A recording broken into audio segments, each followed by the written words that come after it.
What is up, everybody? This is Tikwe, also known as Richard. I'm coming back to you with the third game of the series. We are gonna go for I want to say about 10 games on the series. Just everything about the HRE, all the different factions.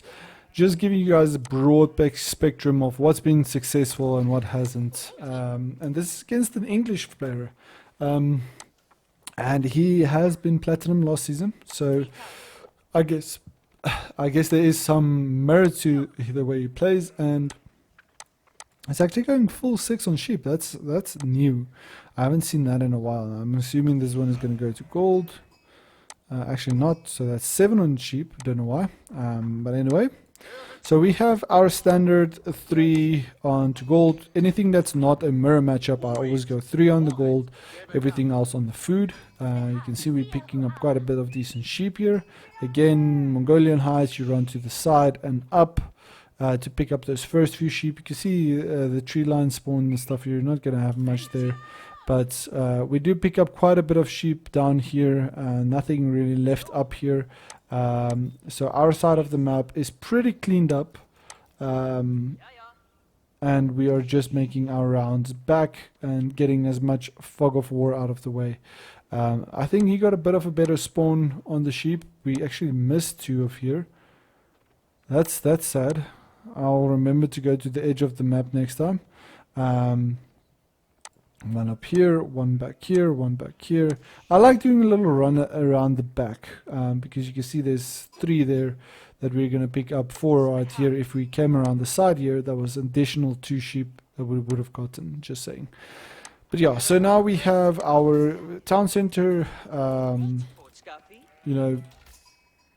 villagers going on to food.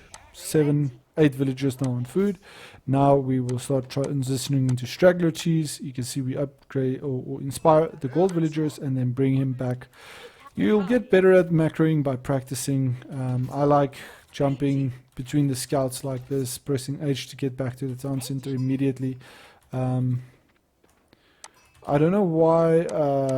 Do you have to double tap it, or if you shift tap it? I don't know. What's the better way? If you just tap 1 and 3, like with H. Okay, well I have that on the little colon next to my.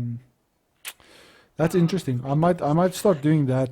I actually literally just learned that right now. So I have cycle through scouts with that little colon next to number 1. So that's instant. Otherwise I have to tap 1 and 3 twice every single time. That's worse.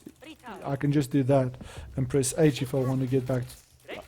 That's a lot quicker to get to where I need to be. I can check 2 of my scouts and my town center a lot quicker. I'm actually going to start learning that, just saying. So wanted to go with Argon Chapel right here. You can see he's going for a very aggressive food in gold. I think it was 2 on gold. He moved the gold villagers and some food villagers, so 5 to build his Archon. We are not Archon, sorry about that, Council Hall, sorry English players. We are going for Archon Chapel. I like dropping the Archon Chapel on the wood, just so you don't have to spend that extra lumber on building a lumber camp, because you get population capped at this point in stage as well, so it gets quite hard to get all those things balanced out. You can see he's actually starting to a wall right now, and that's pretty normal. Scouts up here. Actually, I'm so shocked by that. You can see he has 2 scouts. Now I don't even have to struggle because I have a button for this. I need to get better at keypoints, guys. I'm just saying. You can see now I'm the enemy player and I'm jumping between these buildings as well. F1, F1, F2, F3 is economy buildings. F4 you can see it's something else in the game because I'm selecting units. But okay, so he gets his council hold down 7 minutes 26. And we are going to be Archon Chapel about 4 minutes 45, around there. We will have it. But now you can see we get the mill, so we're running out of wood. And I start sending 4 villagers onto the wood. 6 is the number I like. So having 6 on gold, 6 on wood. Okay, there's the straggler tree. So sorry, just to recap for you guys. Scouts, town center. Okay. Once you start with this, I transfer villagers, so I have 4 on food onto the straggler tree, and now you can see there's 5 on food and gold and the mill down, and the wheelbarrow is starting at 5 minutes, which is really good. Good, because if you go compare it to the English player, he does not even have the wheelbarrow up right now, which he should. But I think it's also because he's being heavily invested in wood to get these walls down. But at this point in stage, we are scouting out so we can get some vision onto his base, so I can see how much he has on gold, and I can see if the archers. So basically, I can see if the archers are running this way or that way, or where exactly they are coming from. So I basically know that the archer is on his way. Now, be careful for this in the future if you guys play, because they can fake you out with the archer. You can see single archer, right?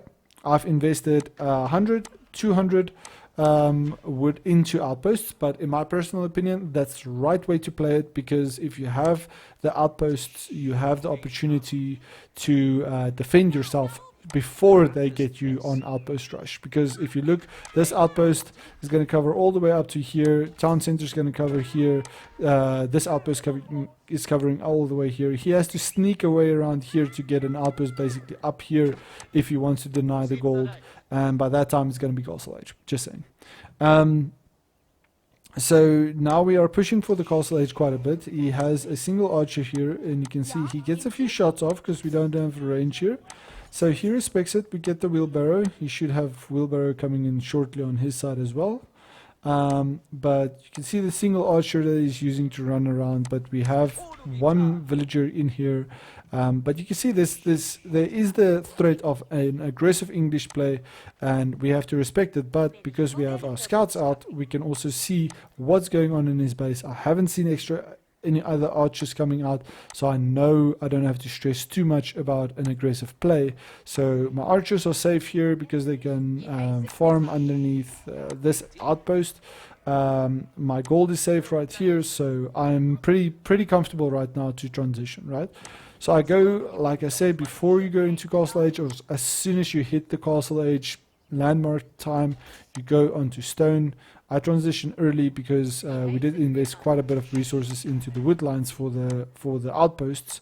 Also, by the way, I did get a second prelate out. That's the one that's inside the garrison. I like getting that early because you go for wheelbarrow and a second prelate if your archon is not covering the gold. That's just, in my opinion, good practice. So we use the prelate to garrison so the villagers doesn't stop garrison or gathering, not garrisoning. And we have no other upgrades until we reach the castle age. Because we have the inspiration buff, we don't have to worry too much about it. You can see still no wheelbarrow, pickaxe or lumber camp upgrades on his side. So he goes for, he starts aging up before me, and that's with 8 villagers, but it's very standard for us playing with the, what do you call it, Holy Roman Empire, to rush your regiments. But when you rush your regiments, there's a few things you have to keep in mind. By the way, we used the stone to upgrade this outpost and this outpost with the arrow slits. So now we have that extra range of the arrow slits. And he actually loses his archer, by the way, just letting you know.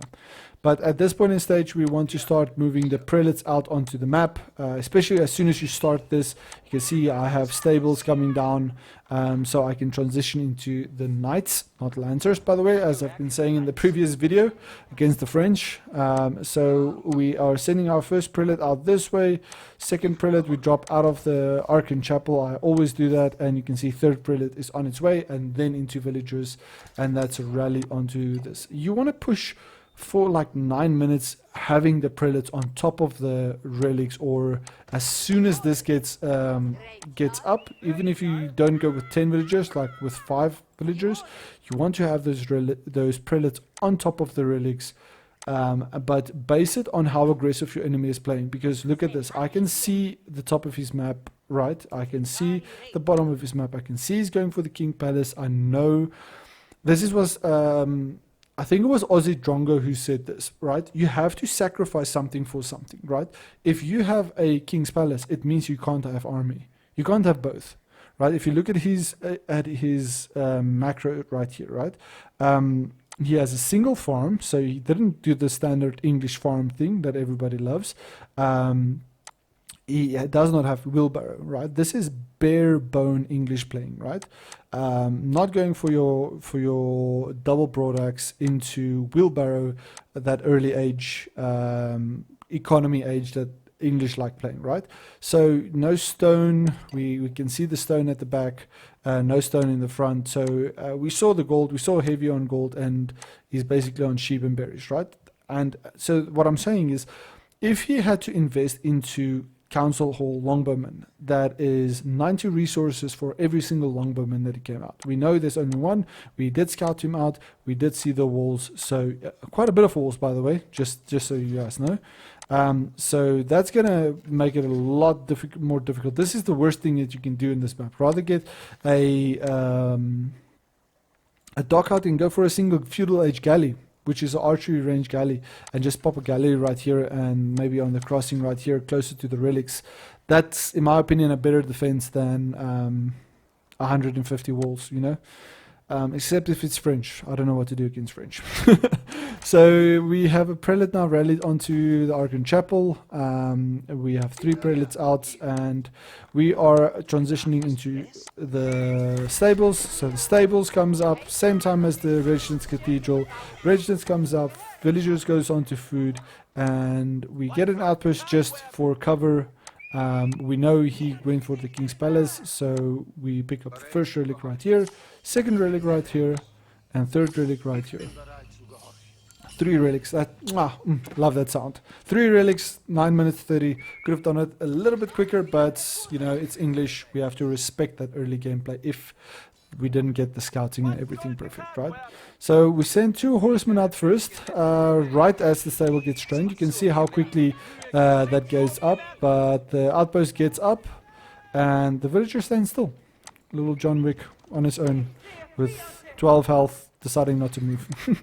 So we are chasing down the scouts here, just to get them out of our way. Third one was actually 4 horsemen. That's usually not the right way. I like going straight into castle age and then double knights, lancers. There I go again. Double lancer knights from the start, and then with the knights, not lancers. You can start challenging the relics a lot better, right? So you can see on this specific map, 6 relics, so 1, 2, 3 on his side. So we are going to try and get that, and basically what's happening now is I am taking them out of the, what do you call it? Residence Cathedral, dropping them in the outpost, because the outposts are upgraded 50, 10 to 14, and 75, so we get quite a bit of bow damage, and if you garrison in here it becomes even better. So now we are transitioning to food. We have units in this area so we can defend this side. We know he's in castle age. To the scouts still here in the base, please just check that out so you don't give out free information. But you can see now we are starting to comfortably transition into the next stage, only now going on to berries and deer at 11 minutes, because we had such a good sheep run in the beginning. You can see he's still on sheep basically as well, but he has a bit of the berries, so we had a little bit more sheep to rely on. So I'm not scared of taking this fight, because we know we have the economy of the relics now in the backbone, and also this is something that I also do wrong.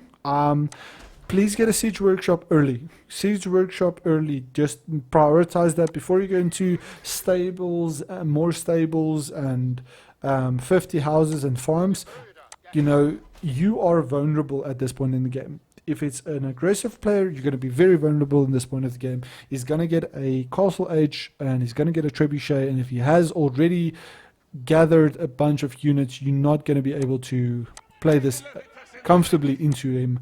You want to have at least your siege workshop, or if it's like against French, maybe a single barracks to get some spearmen out, get those spearmen upgrades out as soon as possible, and transitioning into crossbows. So maybe 10 spearmen, lancers, a single trebuchet, and maybe so 20 to 23 crossbowmen. That would be the perfect army to push if it was a French game, if you got this far without getting raided early.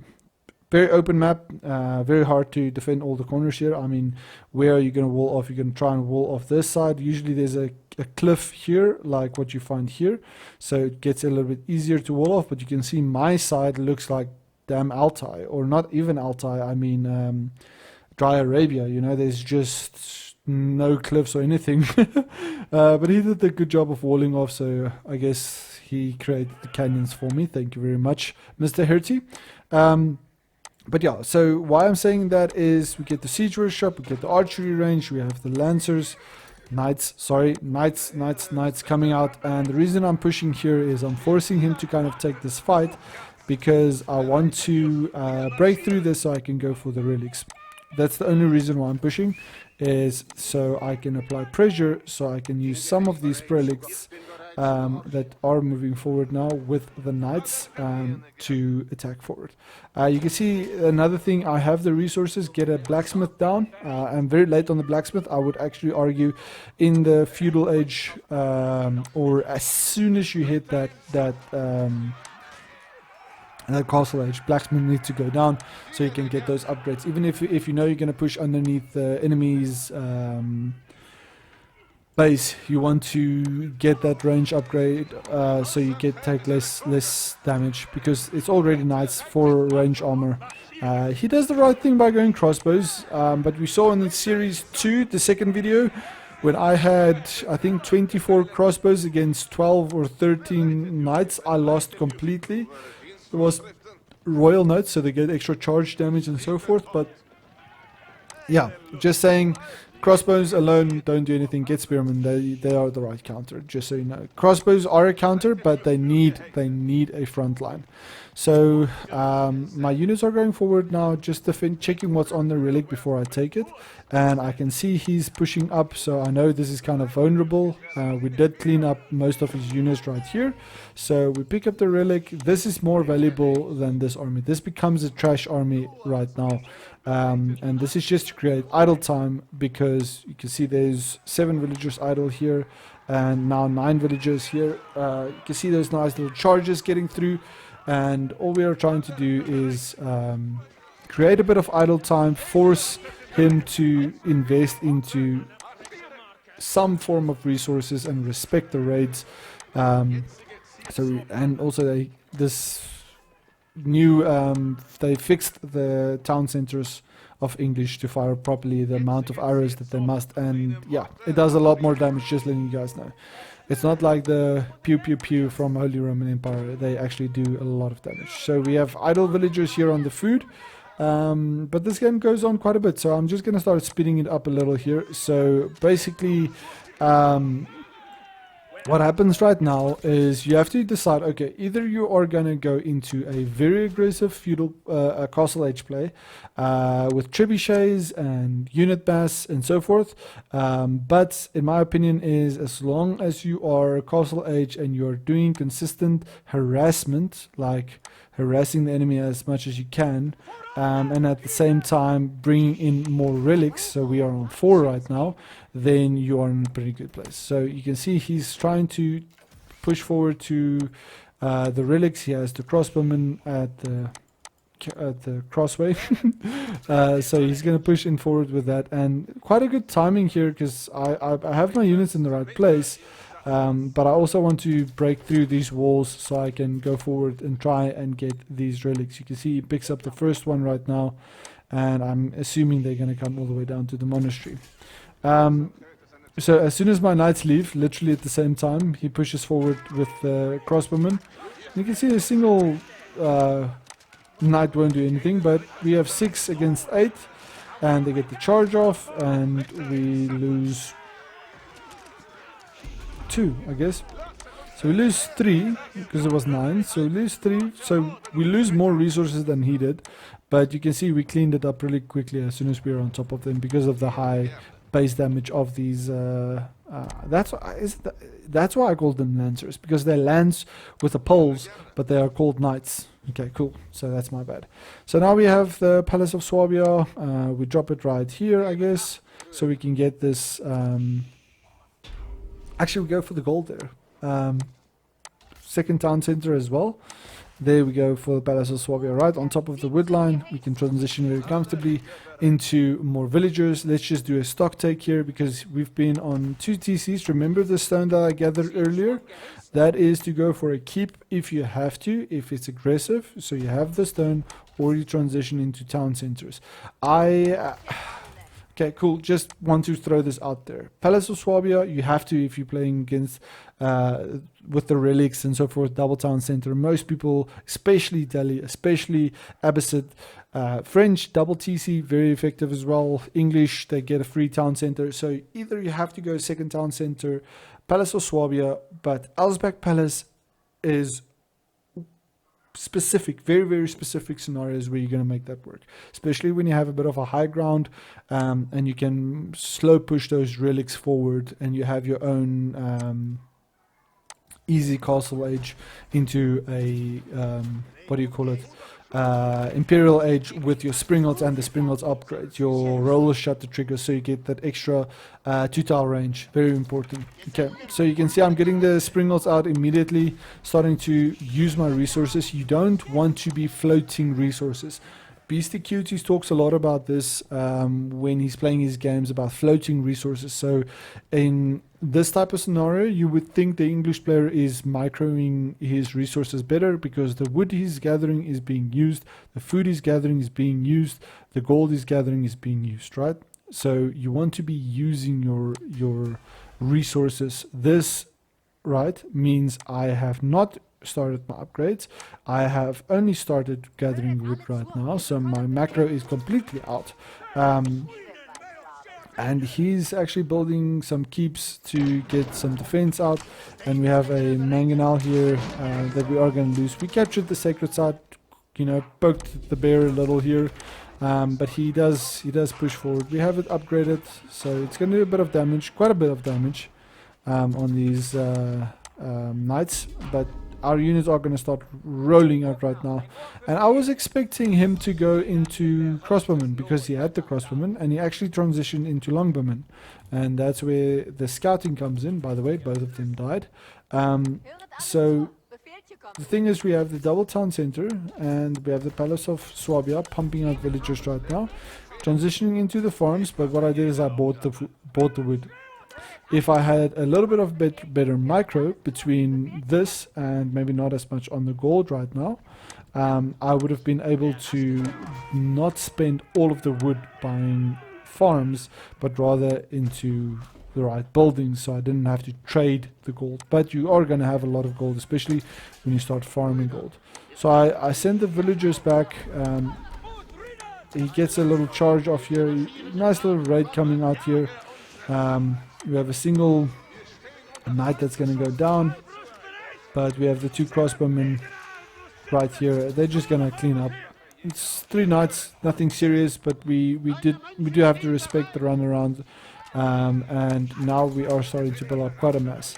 Now the English player is quite a bit behind, because he has to farm his gold, right? So if we look at the income per minute, we are 1,800 gold per minute ahead right now. Unbelievable. We are 34 on gold. He has 1 on gold, sadly. There we go. He has 14 on gold, and we have this on gold, that on gold, and the relics. And in my opinion is, when you play the Holy Roman Empire, you have to go heavy on gold, because once you get wood and gold, you go into siege, and you use the excess gold with your farms to get your units, basically archers, crossbows, spearmen, whatever you need. Okay, we cleaned up the archer squad that was here at the back, and now we are building up units. I would argue that it's maybe a good idea to push at this stage, but I also didn't know what he had. And you can see now he's going up with the Vanguard Palace, which is a really, really good landmark. I haven't played enough English to know what is good or bad about them now. Apparently they are really good with high pro level play right now. As he even has the sacred site captured with the 2 relics here in the bank. I should have tried and raided that, just thinking of that right now. But he's building a lot of his stuff forward, right? So his military production, everything is forward. You see mine is back. So except for this, the place that I started was 2 stables, 2 archery rangers was in the back, not in the front. And we have our triple blacksmith now, so we can get those upgrades ASAP while we have the excess resources, right? So excess resources, spend in excess. That's basically the point. You can start using those resources to do things, build your keeps, get your units moving around on the map. And all I wanted to do is I wanted to get up to a unit count where I can actually start pushing. But if this goes into Imperial Age with Imperial upgrades, that's just who has the better army. And with the English upgrades of this keep, when they get the network of citadels, that really counts in their favor. Just letting you guys know, don't underestimate this ability. 50% bonus attack speed on a crossbowman is just going to shred these lancers, these lands of these knights, by the way. Just the right term of words there. So we have the Springles because we know Vanguard Palace, we know English is known for going for the trebuchets because they get that extra siege damage. I don't think he has a siege workshop out, but they get shattered something, which is like they do extra damage against buildings with those impacts. So you can see we got the Springald upgrade here. We have what's Springald 30 damage, 12 tile range, and he has 30 Springald damage, same amount of damage, but he doesn't have the 12 range. So he only has 10 range. So you can see they are standing behind the trebuchet and still manage to get the shots off. That's how really, really powerful that is, because he can't do that until he gets the upgrade, unfortunately, and he has no siege workshop, so that counts in our favor. So we are sieging down the keep. He still didn't get the upgrade, which is quite a cheap upgrade, by the way. So don't sleep on that, English players. 45 seconds, so you could have had that done. But now we are almost at population cap, and this is going to be basically our one fight all in. And this is where it gets tricky for him, because we have the trebuchets. So okay, I'm just gonna quickly pause and show you guys what I do. Okay, so we have, this is our army. We have no prelates in this army, by the way. We have 3 prelates on the resources. We also got a little whimp of something here at the back. I think it was a scout or something, and then I decided to wall off this because I didn't want this forward reginets. If the reginets was in the back, was a different story, but we put it forward because of the wood that spawned forward. This was for this was an option, but there's no food really to gather here, so go figure. So we wall off, right? So there's 2 things that can happen in this scenario. You're gonna push forward, and you are gonna fight with your enemy army, or you're just gonna all in and just click right and see what happens, right? I don't like to do that. So I would always have my, let's say you have horsemen and knights. I'll shift click, so you click one.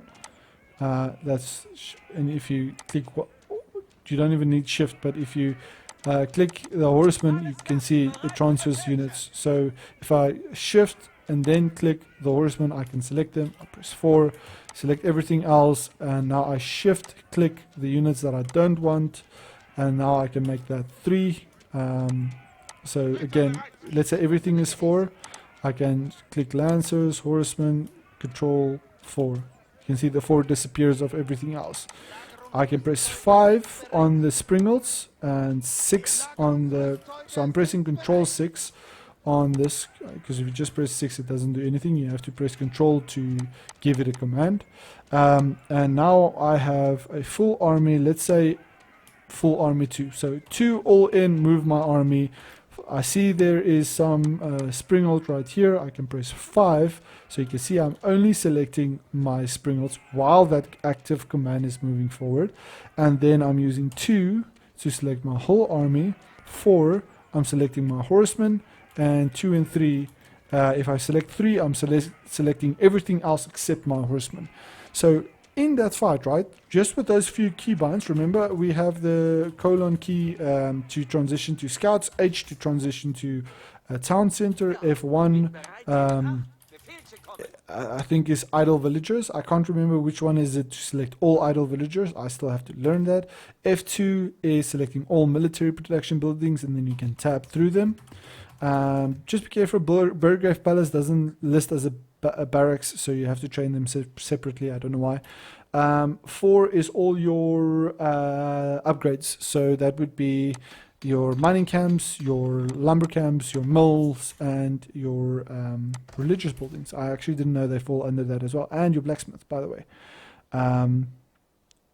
Or that's actually just your religious, that's your unit upgrades, I guess. Unit upgrades, you can see that's F4, F5, F2, F1, F1, F3, sorry, F3 is the resources building, F4 is your upgrades. You can see even the siege workshop upgrade is there. I wonder why. Oh, university. The university falls under that as well. Okay, cool. And now I learned something as well. You see, we all learn while we play. But that's F1, 2, 3, 4. You can see I'm jumping in between those things. H, jumping to my town center. You can hop between your scouts as well. And you use keybinds 2, 3, 4, 5, 6 to get your army in position.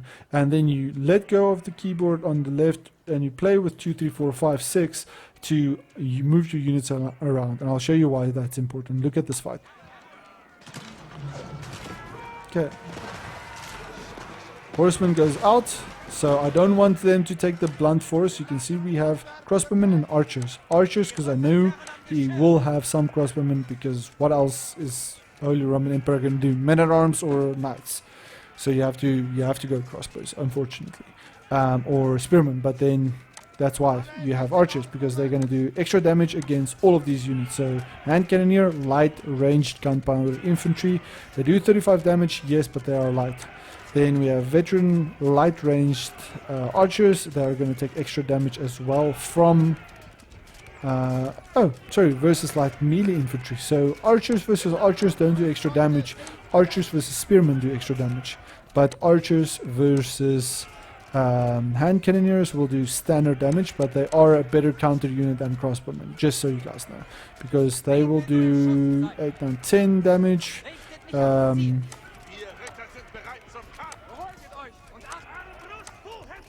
Crossbowmen will do 14 damage. I wonder. But light ranged infantry, so light melee infantry.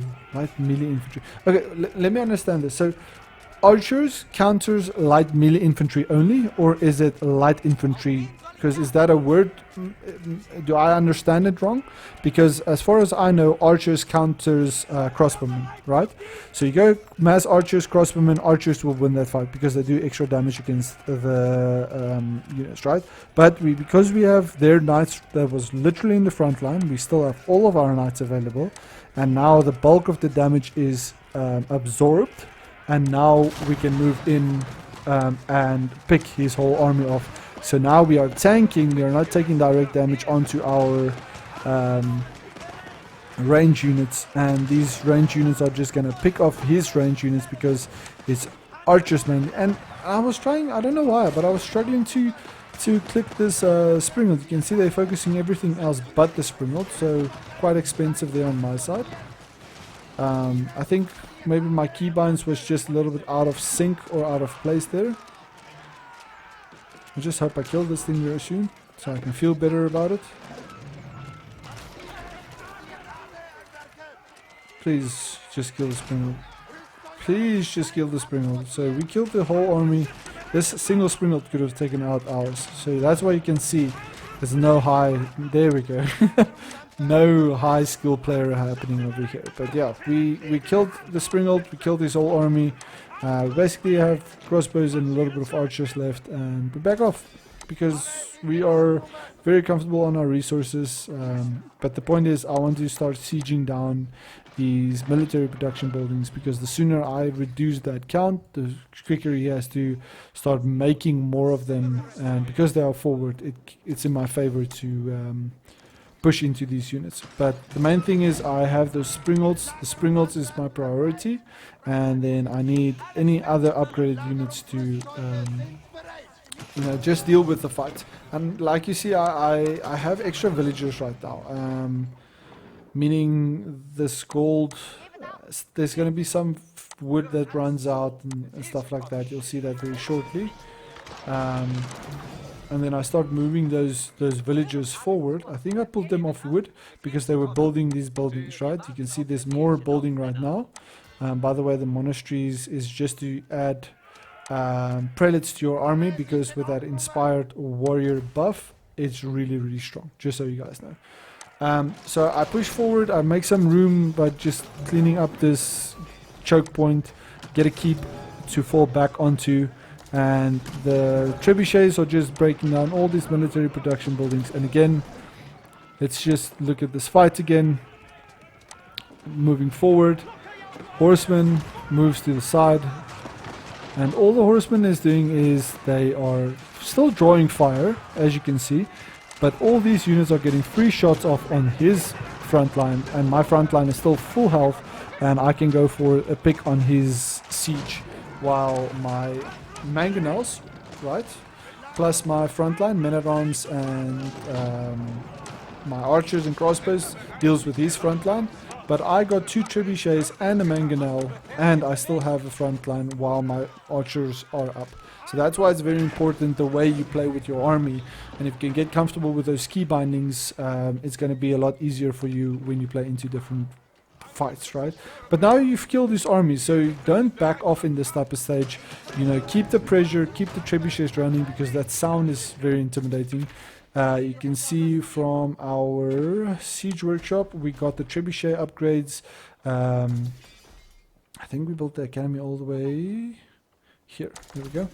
We are getting the incendiary arrows upgrade. The siege works increases the health and their ranged armor by 10. This is actually huge, guys. Oh, I wanted to tell you guys about this upgrade. So I can't remember which game it was, but when you get the siege works upgrade and you apply it to your units, right? It's an Imperial Age upgrade. Your Springald does not get killed by 2 shots. I don't know about trebuchets and stuff, but you don't die with 2 shots. So your Springalds don't just last forever. If you have 2 villagers in there repairing them, it really makes a big difference. I think people are sleeping on that. It's very important to get that, especially with the extra range upgrade. I think there's a lot to be said about that with the new siege changes and stuff, but just take that into mind. And all I'm doing is I'm getting map control by pushing into his base with the keeps or even outposts, whatever you need. You can even drop a relic in here if you felt confident enough. But I'm expanding my military production and just pushing into his base. Saw a little stray Springle that wanted to get pet, so he just went to go make some firewood there.